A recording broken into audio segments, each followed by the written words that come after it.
O Monte das Oliveiras fica de frente para Jerusalém. Então é ali que Jesus chega e olha. Tem lá um lugar, quando nós vamos na peregrinação, chama-se Dominus Flevit.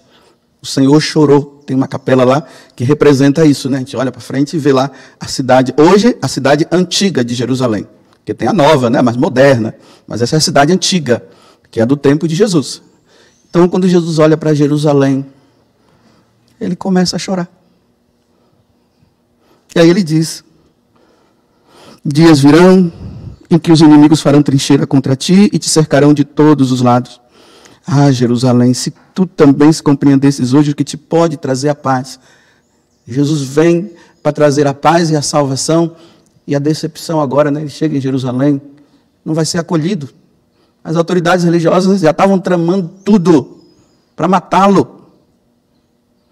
Teve momentos que quando Jesus percebia que eles queriam fazer alguma coisa com ele para matar, Jesus saía dali, aí ele ia lá para baixo, ficava ali pelas mediações de Jericó, ou senão ele ia lá para Galileia, mas quando chegou o momento, ele está chegando a hora, ele não voltou, ele foi em frente. Ele precisava nos salvar. Ele precisava, era necessário que ele morresse para que as portas dos céus se abrissem para nós, como está aqui na primeira leitura, que aquele que é digno de abrir o selo foi aquele que derramou o sangue pela nossa salvação, nosso Senhor.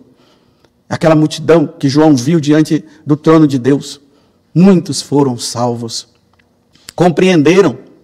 Mas aqui, olhando pelo lado humano ainda, olha, dias virão em que os inimigos farão trincheiras contra ti. Nos anos 70, o general Tito, um romano, ele vem em direção a Jerusalém e destrói Jerusalém. Destrói o templo. É por isso que hoje não se tem mais o templo, tem o muro das lamentações que o pessoal fala, né? Só ficou uma parte desse muro. O templo foi destruído. Aquele templo que tem hoje lá, o Domus da Rocha, foi tomado pelos muçulmanos. Não é o templo de Jerusalém. O templo de Jerusalém não tinha aquele formato. Então, o general Tito vem e destrói. Leva a Minorá. A Minorá era aquele candelabro de 7 pontas que ficava dentro do templo para clarear o templo, né? Por isso que Jesus diz: eu sou a luz do mundo, apontando para a Minorá quando ele estava lá dentro. Tudo foi destruído. A Arca da Aliança nunca mais apareceu. Jerusalém ficou agora sem o templo, ficou também sem o sacrifício antigo. E realmente, né, não tinha como ter o sacrifício de animais, porque o sacrifício de Jesus aconteceu, é o sacrifício de nosso Senhor Jesus Cristo que acontece hoje, está acontecendo aqui nessa missa agora. Então foi saqueada. As pessoas morreram, muitos foram mortos, crianças, mães, pais, filhos, tudo foram mortos. Então Jesus olha e profetiza: eu cheguei, vocês não me acolheram, vai ser destruída. A cidade santa, a cidade de Deus, o lugar onde Deus habita, foi saqueado. Agora vejam, olhando humanamente, imaginemos, né? Vamos supor se tivesse uma tela aqui, um filme passando de Jerusalém, o povo entrando, saqueando, matando o general Tito, na maior alegria, ele leva a Minorá. Agora que eu lembrei, ele leva a Minorá, tanto que lá em Jerusalém tem o Arco do Triunfo. E Tito levando a Minorá, assim, os soldados junto com eles, né? Então veja, Jesus vê tudo isso, olhando pelo lado humano.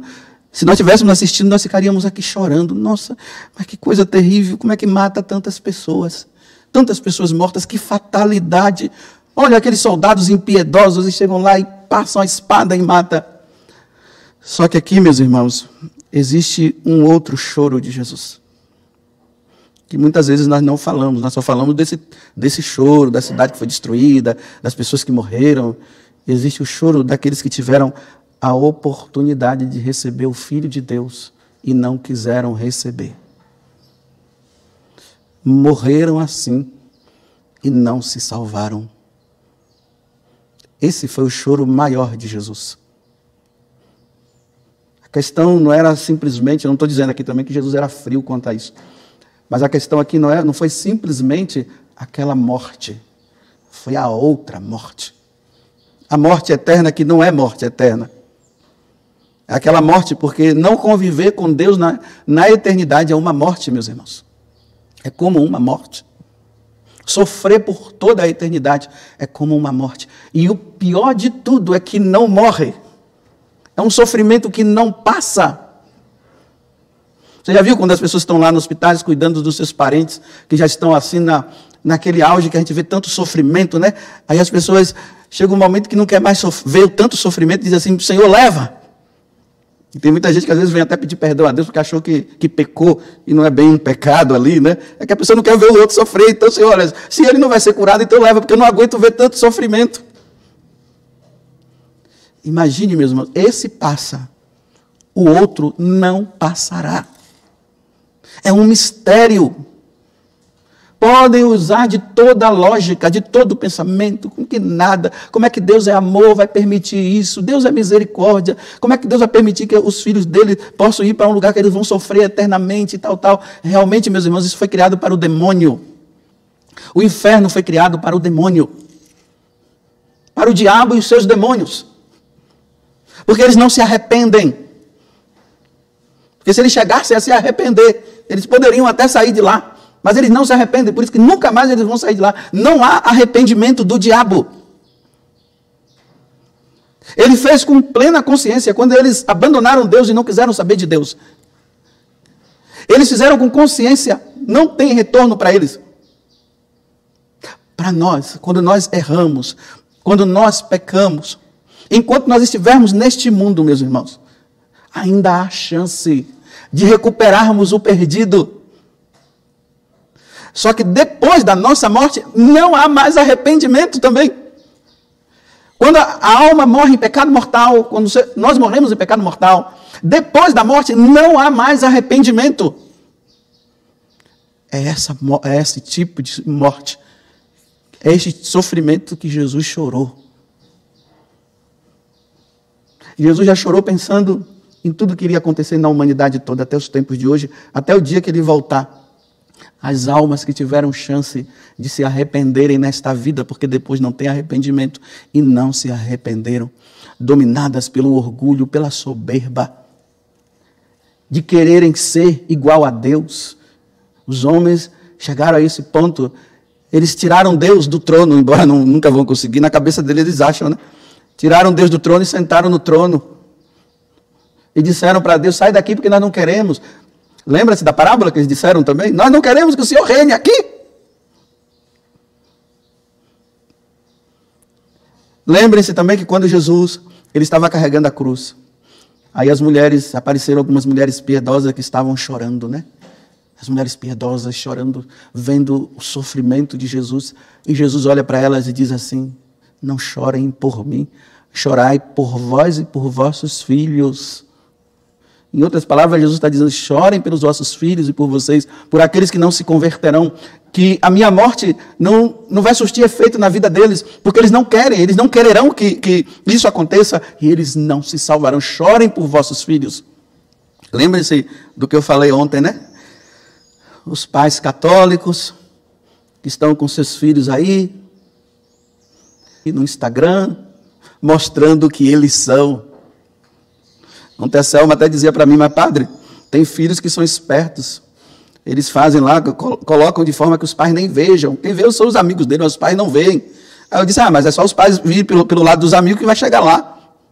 E esses filhos, vivendo nessa vida desregrada, porque olha, antigamente o pecado se fazia na escuridão, hoje se faz na claridade, as claras, se mostra, contam até vantagem do que fizeram. É vantagem hoje pecar. Vocês sabiam disso? Quem não peca é prejuízo. Tem que pecar e tem que mostrar o pecado. Então estão lá os nossos filhos mostrando, usando drogas. As meninas contando vantagens. Abri 3, abri 4. Tomei remédio. Olha, eu saí com fulano e saí com ciclano. Nossa, foi bom demais. Deus não existe, eu não creio em Deus, não, isso é conversa fiada. É por isso que Jesus olha para a sua igreja e chora. Tiveram a oportunidade da conversão, da mudança de vida e não quiseram. Pais mostrando os seus filhos, né? Aquela criança que quis mudar de sexo e os pais dizendo, já que eles quiseram, né, nós vamos fazer tudo. Aí mostra aquela criancinha, né, aquele adolescente, aí mostra os dois lados, né? quando ele tinha a fisionomia de homem, agora com fisionomia de mulher. Ou vice-versa, aí contando vantagem. O homem que agora quer ser Deus. Deus os fez homem e mulher, porque quem nos criou foi Deus. Deus os fez homem e mulher, e os homens estão dizendo, agora é nós que escolhemos. Sim, se o Senhor existe, não tem problema. Nós fomos criados sim, mas agora é eu que escolho. Eu não quero ser homem, eu quero ser mulher. Eu não quero ser mulher, eu quero ser homem. Aí mostra aquela menina com cara de menina, com cara de mulher, e agora com barba no rosto e contando vantagem. E dizendo que nós estamos no tempo da modernidade, porque o homem evoluiu. Não, o homem não evoluiu, não. O homem, ele evolui quando ele tem Deus como Senhor. O homem evolui quando ele coloca Jesus Cristo como centro da sua vida. Aí o homem evolui. É por essas pessoas que Jesus chora. Chora pela igreja, pelos sacerdotes, a infidelidade dos sacerdotes, a infidelidade dos religiosos, das religiosas, a infidelidade dos missionários, a infidelidade dos casais, a infidelidade dos políticos, dos nossos governantes. Deus chora. Porque o resultado final vai ser terrível, meus irmãos. É por isso que chora. Uma alma perdida é terrível para Deus. Porque Ele nos criou todos. Ele quer todos com Ele. A Santíssima Trindade quer todos lá. Mas infelizmente muitos se perderam. Muitos estão se perdendo. E muitos se perderão. Mas só que esses que estão se perdendo e os que se perderão, ainda há chance de mudança de vida. Eu sei que tem muita gente chorando quando vai no velório, né? E chora. Chora de saudade daquela pessoa, porque realmente nesse mundo não vai se encontrar. Mas quem é que está chorando por saber que nunca mais se encontrarão, porque não se salvou, se perdeu? Aquele choro de dizer assim, não se salvou. Teve a chance e não se salvou. Esse é o choro de Jesus. Esse é o choro da Virgem Maria. Tem uma história que eu não sei se é real ou não. E eu também não sei se eu vou contar ela toda como ela é. Mas peguem o contexto. Dizem que uma mãe rezava muito pela conversão da filha dela. Essas adolescentes que estão aí, né? Vivendo essas vidas de qualquer jeito. E os adolescentes também. E não somente os adultos também, né? E os jovens também. Aí, a mãe sempre rezando, minha filha, ela não quer saber de Deus. E essa vida dela errada.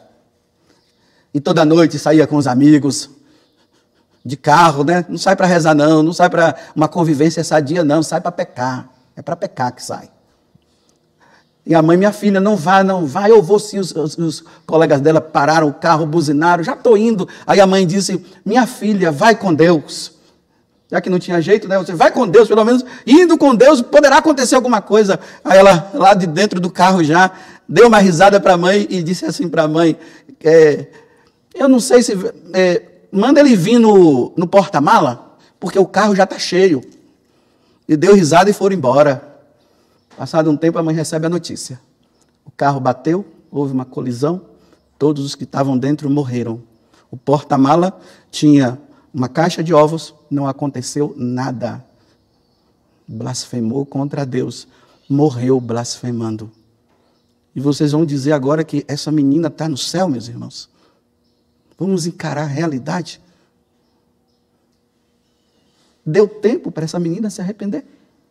Blasfemou contra Deus. Eu não estou dizendo que isso aqui foi castigo, não. Mas eu estou dizendo que aconteceu uma fatalidade. E como ela blasfemou dizendo, não tem lugar para ele aqui não, que ele vá no porta-mala, o porta-mala ficou bonzinho, o carro estragou todo. E para confirmar que Deus estava lá, entre aspas, porque Deus também está em todo lugar, os ovos não quebraram, não.